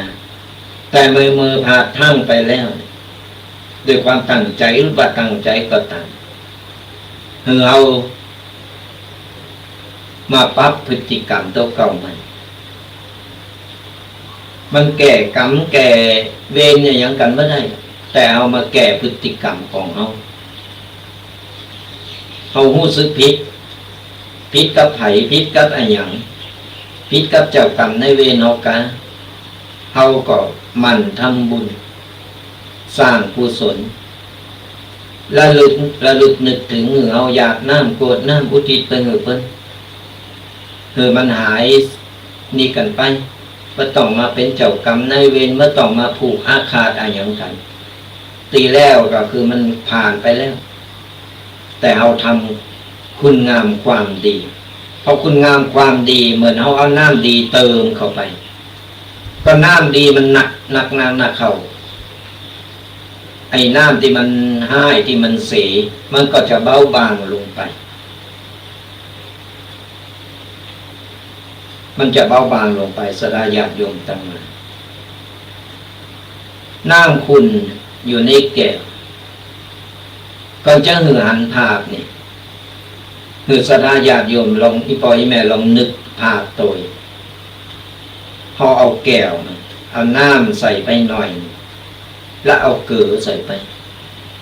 หรืออันกับตักเอาน้ำเค็มมาใส่ลงไปส่วนในแก้วก็เอาไปเติมน้ำไปน้ำในแก้วมันก็จะเค็มแต่ก็เอาน้ำธรรมดาเติมเข้าไปวันละเล็กละน้อยเติมเข้าไปคือมันเต็มแก้วน้ำเค็มที่ก้นแก้วในส่วนเดียวนึงมันก็จะเป็นน้ำกร่อยเบาบางลงไปเหมือนกันสดาญาติโยมทั้งหลายเฮาฮู้ว่าเฮาผิดพลาดเฮาสร้างบาปสร้างกรรมไว้หนักบ่ว่าชาติไหนก็ตามเฮารู้สึกว่ามีการอันนั้นมีการเลิงอันนั้นอันนี้เข้ามามีการเลิงอะไรอย่างที่มันบ่ปรารถนาเข้ามาในชีวิตจิตใจเข้ามาในครอบครัวก็แสดงว่ากรรมเก่าเฮายังมีหนักอยู่หิหากล้าเบิกขึ้นมีการเลิงการลาวมีการเลิงปวดหัวเข้ามาก็เหมือนกันคือเอาสร้างบุญสร้างกุศลบ่ย้อนอดีตไปบ่ได้ไปขอโทษขอสู่มาไปกราบเพิ่นมันก็บ่มีอย่างนี้คือเหตุที่เราทำไปแล้วนี่มันสำเร็จนะมันสำเร็จไปแล้วมันแก้ไขยังไม่ได้แต่เราจะแก้ได้ก็คือแก้พฤติกรรมของเรากรรมแก้ไม่ได้แต่แก้พฤติกรรมของเราโดยการมันสร้างคุณงามความดีสร้างบุญสร้างกุศลอะไรอย่างที่เป็นบุญเป็นกุศลทำไปช่วยกันไปมันสั่งสมก็เหมือนน้ำก็เติมเข้าไปมันเต็มแก้วมันล้นแก้วมาเมื่อใดไอ้กรรมเก่าของเรามันเบาบางลงไปก็เหมือนน้ำเค็มมันก็จะก่อยแล้วมันก็จะเบาบางจางลงไปจากหนักมันก็จะกลายเป็นเบาได้เนี่ยก็ฝากสดาญาติโยมเอาไว้เป็นข้อคิดกันถึง5 ข้อที่ได้กู้กันไปสดาญาติโยมที่พ่อแม่ฟังกันอยู่ก็ลองนำไปกึดไปก้อนใกล้บอกว่าฟังแล้วได้ข้อคิดอะไรอย่างพองเรานำไปปรับใจในชีวิตของเราและชีวิตของเรามันก็จะสามารถดำรงอยู่ได้อย่างมีความสุขคือเราปลดปล่อยว่างไว้พองอะไรอย่างก็ตามถ้าเอาปล่อยว่างอย่าง5 ข้อที่ว่าไปแล้วเนี่ยสดาญาติโยมก็จะอยู่อย่างแบบสบายใจตายก็ตายตาลับ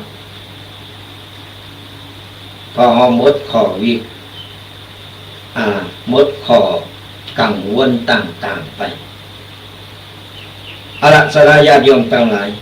อู่ไปอู่มาก็พอนาฬิกาเลยครึ่งชั่วโมงจะเปิดสายหน้าไมค์สราญาติโยมได้โทรมาอู่มามาตักมาตายกันฟังอยู่ตั้งใดกำลังเก็บลำไยอยู่กันหรือว่าบางคนกำลังประสบเหตุประสบภัยอะไรอย่างก็มาอู่มากันได้จะเป็นกระบอกเสียงจะเป็นกระบอกเสียงสดาญาติโยมขอความช่วยเหลือเกี่ยวกับอุทกภัยหรือวาตภัยหรืออะไรอย่างก็ตาม ก็จะได้ช่วยกันไปโทรกันเข้ามาเนี่ยสระญาติโยมทั้งหลายตอนนี้เอาเปิดสายหน้าไมค์กันแล้วโ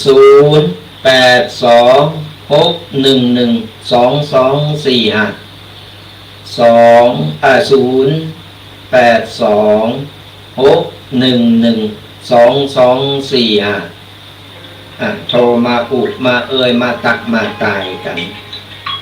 วันนี้เป็นFC เจริญพรไปจับจ้าวันนี้ number 1เนาะเสียแค่มาหลายสมัยสี่แช่มมาหลายสมัยแล้ววันนี้เป็นแช่เหมือนเดิมเป็นได้บ้างวันนี้วันนี้ดีส่งมันคนนี้ช่วยหน่อยมันได้เจอมันได้เจอสีกายุควิคาเด้อแต่ลูกจะลูกกับหลานมีลูกกับหลานพอนน้อยๆค่ะแต่ว่าคนนักก็ดีละแต่ดูตั้งเพนี้2 วัน 3 วันติดกันเลยงดสายการบินไปหลายวันนี่ลบติดเลยกับเจ้าโอ้ยมือฟ้ามือดินไปทางใดก็พร้อมได้เราเป็นดูตั้งหน้าเนาะใช่ก็ไปกำลังใจเพิ่นประเดี๋ยวเพิ่นก็เดือดร้อนกันนี่ก็ยังหาวิธีว่าเราจะไปช่วยอย่างเพิ่นได้พร้อมอยู่ดูเนาะกันนี่แหละมันโดนมาแล้วนะรักที่โหดแท้ๆนะของอย่างอี้ไปว่าโดนบ่ฮู้นะมันต้องโดนกับตัวเก่าที่ยังฮู้ว่าเป็นอย่างไรมันจะเป็นเรื่องที่ว่าที่ว่าเขาจะมาล้อเล่นจะมานี่กันเลยโอ้ไปบ่โดนบ่ฮู้มันนักหน่วงแท้ๆเอาก็ผ่านไปแล้วมันก็ดีแล้วล่ะแต่ไปกำลังใจกับเพิ่นแล้วกันเนาะส่งกำลังใจไปช่วยเพิ่นอนุโมทนาบุญนะก็คือบุญรักษาสาธุFC มาแล้วเซชั่นไปหลายสมัยวันนี้เพิ่นครองแชมป์ละโทรกันเข้ามาเนอะฟังอยู่ตั้งใดชัดเจนมาชัดเจนฝากเป็นกำลังใจกับพี่น้องตั้งจังหวัดนานแล้วก็ไก่เกงที่เป็นประสบภัยอยู่ตอนนี้ก็สามารถโทรมาบอกมามากล่าวมาเป็นกำลังใจกันได้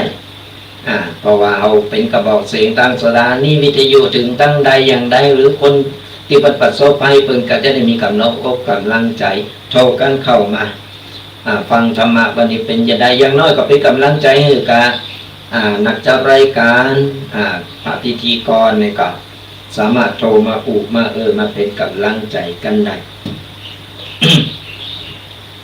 ก่อนอื่นก็ขออนุโมทนากับสระญาติโยมติดตามทาง Facebook ช่อง YouTube กดไลค์กดแชร์กดติดตามหรือคอมเมนต์มาเดี๋ยวจบรายการก็จะได้ไล่ตอบทีละคนทางโทรศัพท์ก็สามารถโทรมาอุบมากันได้เลยติดตามลำต้นฝากกันเอาไว้สระญาติโยมทั้งหลายกับรายการธรรมะกำยองกับตุเจ้ายองป่าซางฟังธรรมะสบายสไตล์ตุกปีแดงวัดบกอกก็ได้มาเป็นกูเป็นกิมมาอุบมานำเอาสิ่งดีๆมาเล่าสู่กันฟังเป็นประจำติดตามกันเนอะกดไลค์กดแชร์กดติดตามกันไปเป็นกำลังอกกำลังใจกันทุกๆวันเสาร์ตั้งแต่เวลา 8 โมงจนถึง 10 โมง2 ชั่วโมงเต็มทางสถานีวิทยุ Facebook ช่อง YouTube กลุ่ม LINE ต่างๆก็ติดตามกันได้บ่ว่าสะดวกตั้งใดใครหันหน้าหันตากันก็ติดตามตั้งไผมีตั้งโทรศัพท์สามารถกดเข้าไปในช่อง YouTube ของตั้งสถานีวัดฝ่ายหินก็ได้หรือว่าจะเป็นFacebook นี่ก็พอได้โทรไปหรือกลุ่มไลน์ต่างๆก็จะได้หันหน้าหันตากันจะได้อูดได้กันไปฟังตั้งวิทยุก็หลายๆเครือข่ายหลายๆสถานีโดยเฉพาะสถานีรักวัดฝ่ายหินวัดฝ่ายหินตีก็สามารถหับฟังหับชมกันได้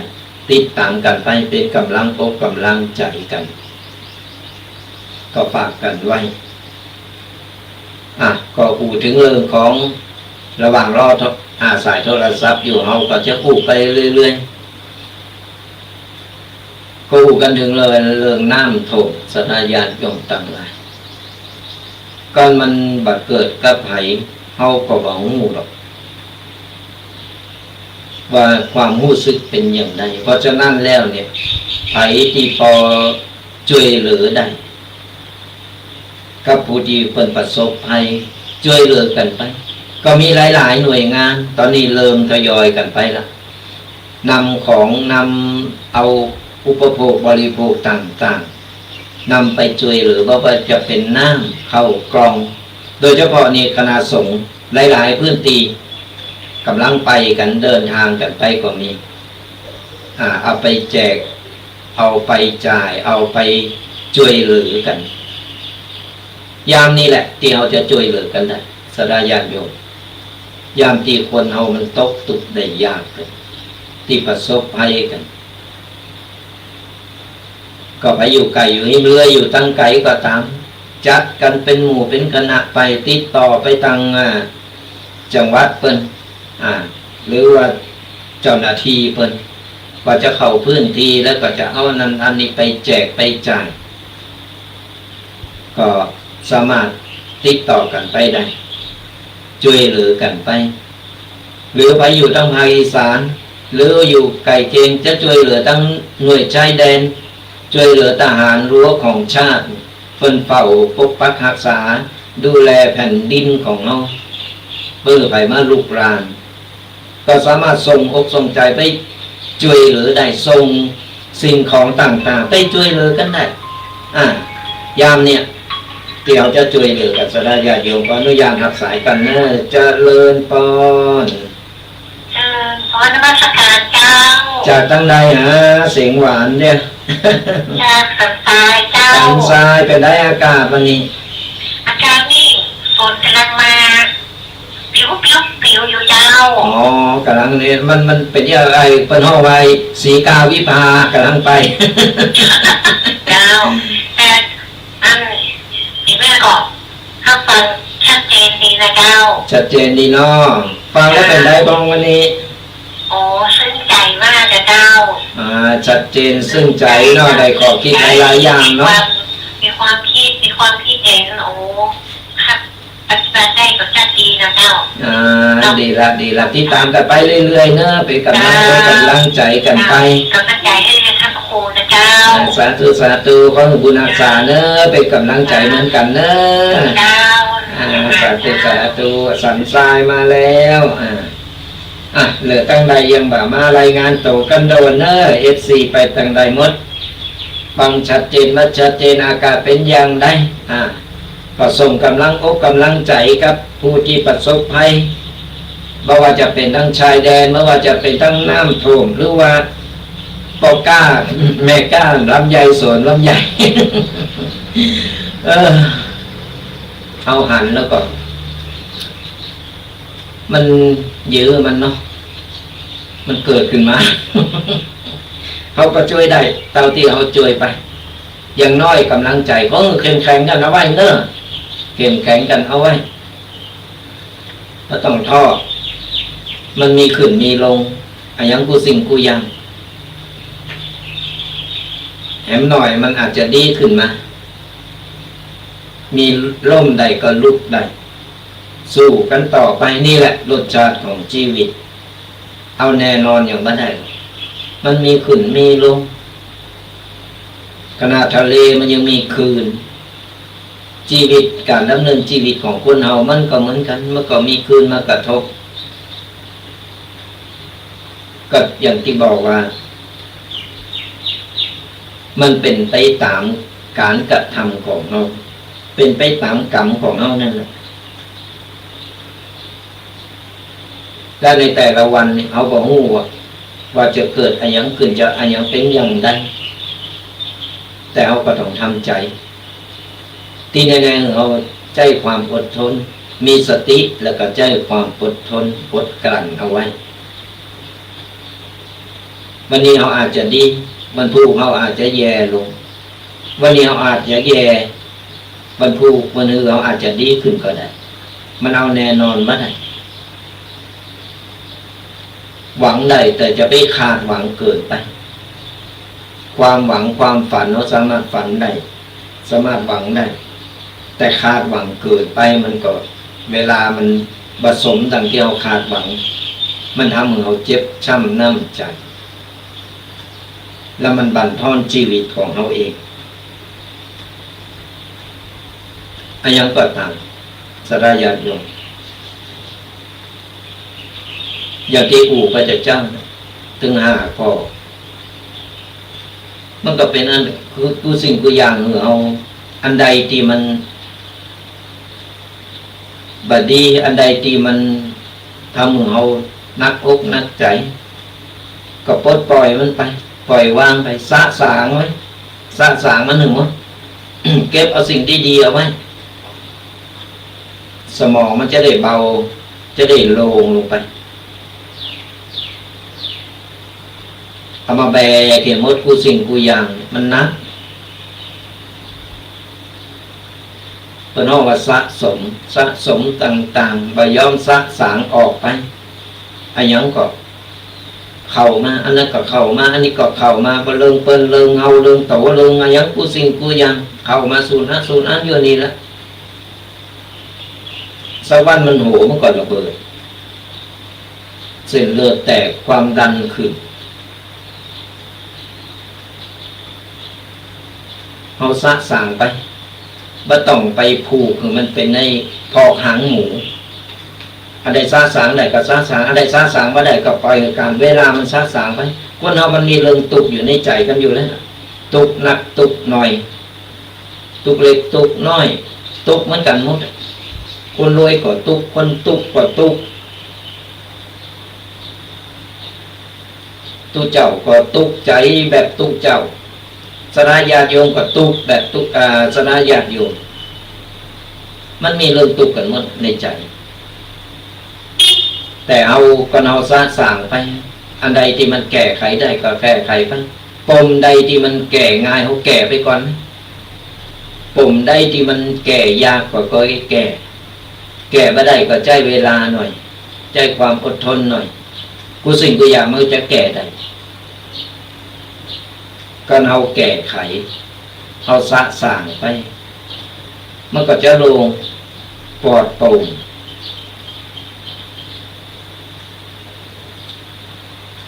กูสิ่งกูอย่างนั่นแหละอย่างที่บอกว่ามันมาตามจังหวะเวลาของมันมีจังหวะของชีวิตคนเราว่าต้องไปฝืนว่าต้องไปดิ่งรนอะไรอย่างหนักหนาเอาตีเราก็อยู่ก็กินอยู่แล้วมีความสุขก็พอแล้วไม่ต้องไปขวนขวายต้องไปหาอย่างที่มันเป็นตกเก่าเขาของเงินทองกูสิ่งกูอย่างเขามีแล้วพอตีบาเดิดร้อนเขาก็พอใจพออยู่พอกินบาเดิดร้อนเขาก็พอใจแล้วมันต้องไปหามาเก็บไว้บางคนก็ทำงานเกิดไปหามลุงหามคำตึงกลางวันกลางคืนตัณหากันโอ้ยสอบตังไว้ติ๊กหาเงินไว้ติ๊กเอาไปเอามาตัวเก่าล่มหายตายจากไปก็ไม่ได้ใจสักครั้งตายในหน้าทีอิดมอยโรคภัยไข้เจ็บมาบ่ได้พักผ่อนโรคภัยไข้เจ็บมาถามหาตายไปเงินที่หามาคนอื่นเอาไปหมดตกเป็นของคนอื่นสมบัติผัดกันชมเอามาปออยู่ปอกินมันต้องไปโหงไปหาอย่างหนักหนาเอามันไวดีเป็นห้องฝาโล่งมันแง้มนั่นเป็นไว้ที่เราต้องหาความสุขใส่โตเก่าหาความสุขตั้งกายตั้งใจเอาหามาเหมือนเลยมันต้องไปโหงมันลูกหลานมันใหญ่แล้วมันใหญ่มากมันก็ไปตามวิถีชีวิตของเขาเองเขาก็หาของเขาเอง ดำเนินชีวิตของเขาไปเขามีครอบครัวก็ไปสร้างครอบครัวใหม่เงินที่เขาหาไว้หรือเขาเมื่อก็ต้องอันเขาไปหาใหม่ได้แต่เขาเอาเงินที่เขาหามาเนี่ยที่เก็บหอมรอมริบเนี่ยเอามาใช้ในบรรปลายชีวิต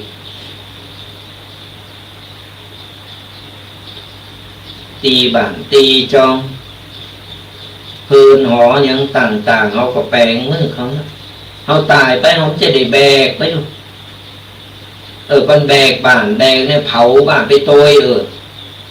เขาก็บอกว่าอันนี้เอาอย่างไปไม่ได้สักอย่างเพิ่นเอาตั้งหยัดปากไปหือก็เอาไปไม่ได้เพิ่นเอาน้ำมาหดมือล่างมือน้ำยศเดียวก็เอาไปโตยไม่ได้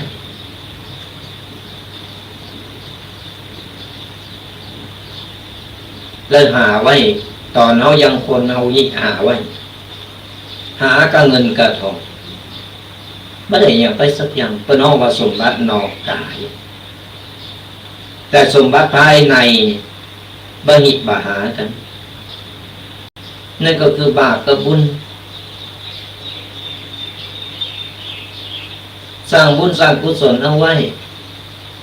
ตายไปมันยังติดโตไปเพราะนึกบอกว่ากรรมไงกรรมคือการกระทำก็เราสร้างความดีเราทำความดีสร้างบุญสร้างกุศลไว้มันจะเป็นสเสบียงติดโตเราจะบุญอะไรก็ตามอย่างเป็นน้ำโถมเอาไปช่วยหรือก็ได้บุญได้กุศลเข้าใจว่าตุเจ้านี่มาแปลงกำอูเอากาสร้างบุญสร้างกุศลกับตุเจ้าบัจจัยสามารถสร้างบุญสร้างกุศลช่วยหรือเปิดมนุษย์ที่เป็นเดือดร้อนใครก็ได้ที่เป็นเดือดร้อนเพื่อต้องการความช่วยเหลือเขาสามารถช่วยเหลือได้เขาก็ได้บุญได้กุศลมันจำเป็นต้องมาสร้างบุญสร้างกุศลกับทุกเจ้ามันจำเป็นต้องมาสร้างบุญสร้างกุศลเฉพาะในวัดสร้างบุญสร้างกุศลก็ใครก็ได้ที่ต้องการความช่วยเหลือไม่ว่าจะเป็นสัตว์คนหรือว่าจะเป็นอันยังก็ตามที่เป็นบุญเป็นกุศลและสร้างความดีภายในบ้านเราก็ช่วยเหลือชุมชนช่วยเหลือคนในบ้านในจ้องก็เป็นบุญเป็นกุศลเหมือนกันนี่มันทำได้ตลอดทำได้กุฏิกุตังไม่ต้องเลิกวันเวลาเอาพร้อมเอาทำไปเลย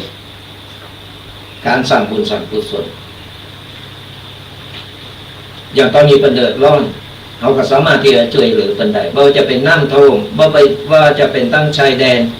ที่เป็นเดือดร้อนเพื่อต้องการความช่วยเหลือเขาช่วยเหลือเป็นได้เป็นบุญเป็นกุศลจะได้ญาติโยมทั้งหลายโทรกันเข้ามาเนอะ0826112245สามารถโทรมามามาตักมาตายกันได้ฟังรายการแล้วเป็นอย่างไรพองวันนี้ก็ยังมีเวลาเหลืออยู่โทรมามามาตักมาตายกันได้ศรัทธาญาติโยมทั้งหลายฟังอยู่ตั้งใดอากาศเป็นอย่างไรวันนี้ฟังแล้วได้ขอคิดอันยังพองก็สามารถโทรมามามาตักมาตายกันได้ติดตามรายการกันไปเรื่อยๆเนอะศรัทธาญาติโยมทั้งหลายทุกๆวันเสาร์ตั้งแต่เวลา10 โมงตั้งแต่เวลา8 โมงจนถึง10 โมงกับรายการธรรมะกำยองกระตุกเจ้ายองป่าซา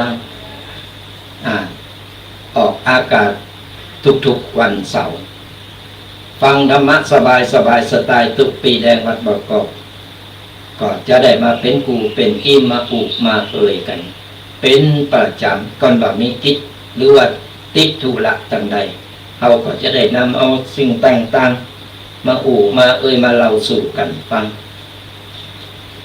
ยังมีเวลากันอยู่เหลือเวลา15 นาทีก็โทรมามากันผ่านไปแล้วสันทรายก็มาแล้วFC number 1ของเราก็โทรมาแล้วเหลือตั้งใดยังไม่ได้โทรมาก็โทรมามาตักมาตายกัน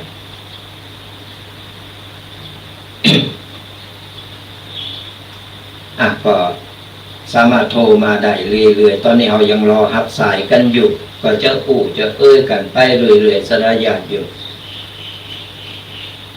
เนี่ยก็ยังที่บอกว่าบุญกุศลด้านที่มันจะติดโตเอาไป เสบียงบุญหรือว่าเสบียงภายในนั้นเอาตอนเฮายังคนเฮาทำไปเถอะสร้างบุญสร้างกุศลเฮาล้มหายตายจากไปมันก็บ่ไปไหนมันก็จะตีตามเฮาไปเกิดจากหน้าหรือบ่ได้เกิดไปสู่นิพพานหรือจะไปเกิดเป็นอะไรอย่างก็ตามมันก็จะมีอันช่วยเหลือเฮาได้เบิ่งเอาไปตกในอบายบ่ได้ไปเกิดมาเป็นสัตว์เดรัจฉานบ่ได้เกิดมาทุกข์คนละพันเพราะบุญกุศลที่เราได้สร้างได้ทำเอาไว้ในชาตินี้เลยมันจะได้ไปช่วยเหลือเราได้สร้างไปทำไปช่วยเหลืออย่างได้ช่วยเหลือกันไปทำการทำงานอย่างก็ตามก็ดูแลสุขภาพกันตัวบ่ใจว่าโอ้ขยันเพิ่นว่าขยันก็ขยันเต้นเนอะถึงกลางวันกลางคืนทำโอทำหันทำนี่แต่บ่ดูร่างกายบ่ดูสังขารตัวเก่าว่าหับไหวก็เอาหมกปอเอาหมกเอาทำได้ต้องไปหาอย่างขนาดนั้นไปโลนตัวสตังไปโลนตัววัตถุต่างๆแต่ลืมดูแลสุขภาพดูแลร่างกายตัวเก่ามันไปบ่ไหวไปบ่รอดอายุมันก็จะสั้นลงไปทำเอาล้มหายตายจากเจ็บไข้ได้ป่วยล้มหายตายจากไปก่อนเอามาปอว่าถึงสมควรว่าแก่โตมาแล้วก็พักผ่อนนี่หาความสุขใส่โต๊ะเก่าโดยการฟังธรรมะโดยการไปฟังธรรมหรือได้ช่วยเหลือเพื่อนมนุษย์ได้ไปช่วยเหลือสัตว์เดรัจฉานต่างๆที่เขาเดือดร้อนที่เป็นต้องการความช่วยเหลือก็สามารถช่วยได้อย่างสนาญาติโยมฟังธรรมะถึงวันบ่ว่าครูบาอาจารย์รูปใดท่านใดก็ตามที่เพิ่นมาพูดธรรมะอะไรก็ตามเอาก็สามารถที่ฟังธรรมะการฟังธรรมะนี่ก็เป็นการสร้างบุญขัดเกลากิเลสขัดเกลาจิตใจตัวเก่าได้บุญกุศลเขาก็ได้ยิ่งเอากดไลค์กดแชร์หรือนำไปปฏิบัติตัวเองเขาก็ยิ่งได้บุญได้กุศลเพิ่มทวีคูณขึ้นมาเพราะอย่างน้อยธรรมะคือแสงสว่างนำทางจี้ช่องทางออกไปในทางที่ดีในทางที่ถูกต้องเนี่ยสดาญาติโยมเขาสามารถที่จะ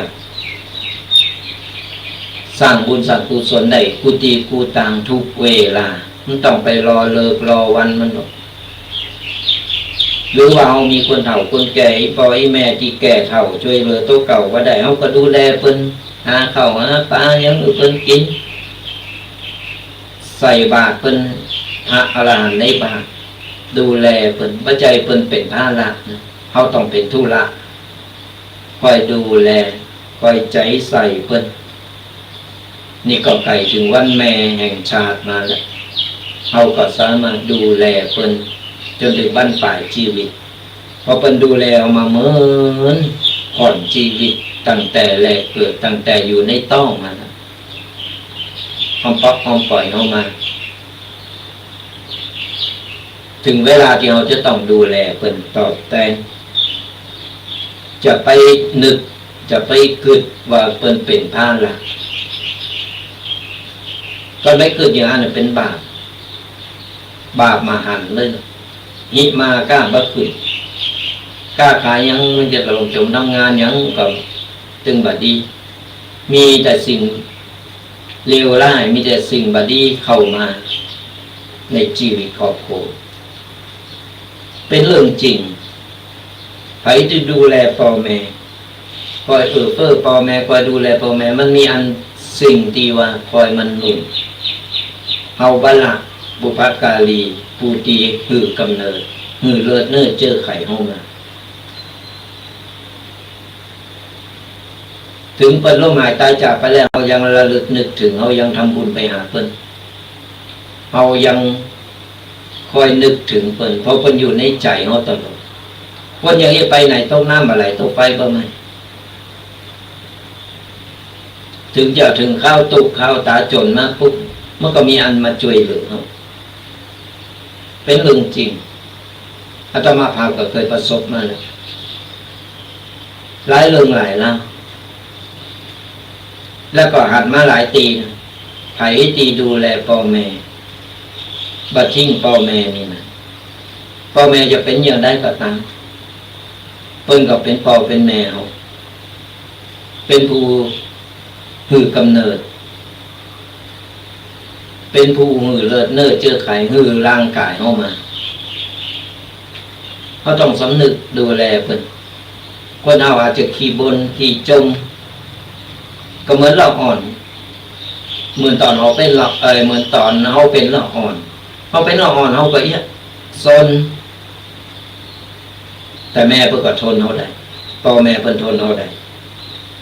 แต่ในมือพ่อแม่เพิ่นกลับกลายไปเป็นเราอ่อนข้างเขาจะทนเพิ่นบ่ได้กันเขาต้องคอยดูแลจิตเป็นผ้าอาบน้ำมายังหือเปิ้นป้อนเข้าป้อนนั่นนี่เป็นการที่ว่าเขาได้อุปถากอุปถัมภ์เปิ้นสูงสุดนะบุญคุณสูงสุดดีหรือเอาไปสร้างโบสถ์สร้างวิหารนั่นซะ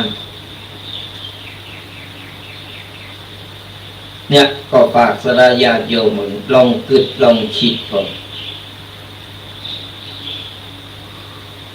อารัสดาญาติโยมต่างหลายพอนาฬิกาก็เลยมา5 นาที6 นาทีก็ว่าเป็นยังบางคนก็กำลังโหนการโหนงานกันก็ขอเป็นกำลังใจให้กับสดาญาติโยมที่เป็นกำลังประสบภัยต่างๆไม่ว่าจะเป็นตั้งชายแดนไม่ว่าจะเป็นตั้งน้ำท่วมไม่ว่าจะเป็นสดาญาติโยมที่เดือดร้อนเรื่องผลผลิตเรื่องลำไยกันก็ตามก็ขอเป็นกำลังใจเถอะส่งใจเอาใจช่วยสู้ๆกันต่อไปเดี๋ยวสักวันก็เป็นวันที่เราดีเป็นวันที่ชัยชนะของเราบ่ว่าเรื่องอะไรอย่างก็ตามมันมีดีมีให้ปะปนกันไปตอนนี้คืออดทนใจกว่าอดทนแล้วใจความอดทนแล้วก็มีสติมันก็ว่ามันมาได้มันก็ไปได้กูสิ่งกูอย่างมันไม่ได้มาจมปักอยู่อย่างนี้เพียงแต่ว่าเขาคือกำลังใจตกเก่าแล้วคือกำลังใจผู้ประสบภัยต่างๆ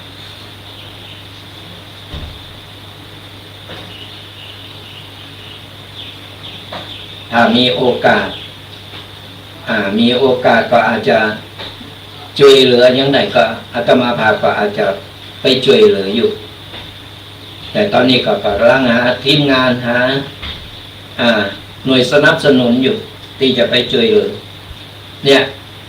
ตู้เจ้าก็ไม่เจอว่าอยู่บ่ได้ตู้เจ้าก็ไม่เจอว่า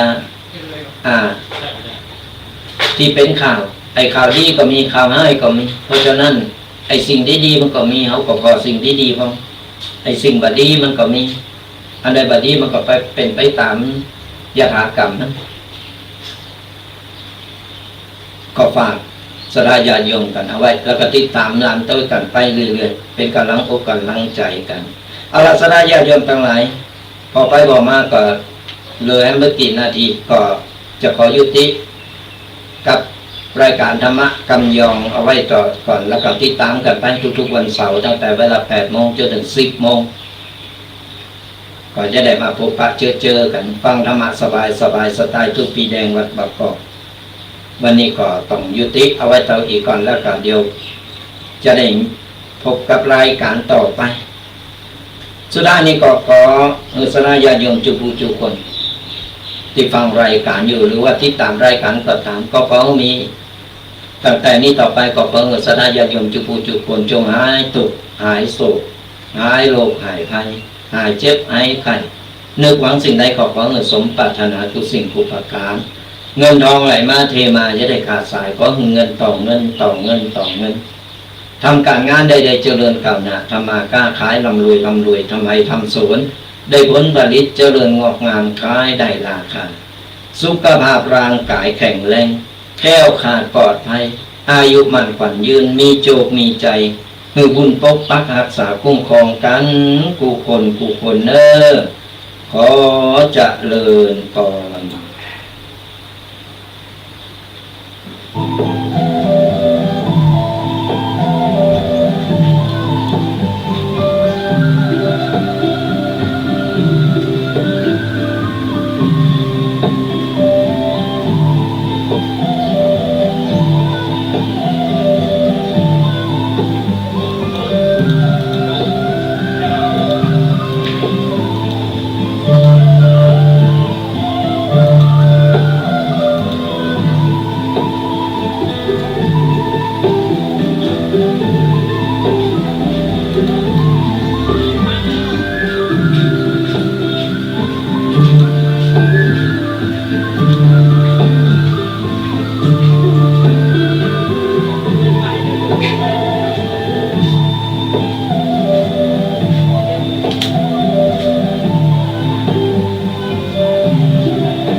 แสจิตแห่งความไม่พอใจไม่พึงพอใจก็การให้อโหสิกรรมในเรื่องของการเรียกว่าบางคนก็ปล่อยนกปล่อยปลาปล่อยสัตว์